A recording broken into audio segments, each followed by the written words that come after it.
उसने गांव के बुजुर्गों की मदद से एक रात की इबादत और दुआ की तरतीब दी ताकि इन रूहों को आज़ाद किया जा सके। आर्या ने उस इबादत में शामिल होकर इन रूहों के लिए दुआएं कीं और उनके गुनाहों की मुआफ़ी के लिए अल्लाह के सामने अपनी दरख्वास्त पेश की। अगले दिन जब आर्या दोबारा इन साए की तरफ आया, वो अब गमगीन और परेशान नहीं थे। उनके चेहरे पर सुकून था और वो आर्या के करीब आकर मुस्कुरा रहे थे।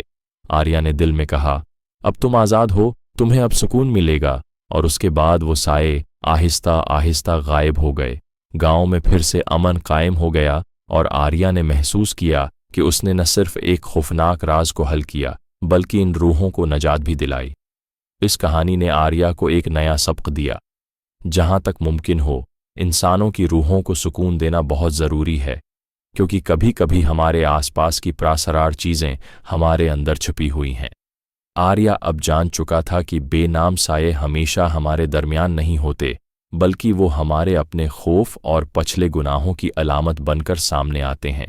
और यूं एक छोटे से गांव में इन बेनाम सायों की कहानी ख़त्म हुई, मगर उसका असर आर्या की जिंदगी पर हमेशा के लिए बाकी रहा।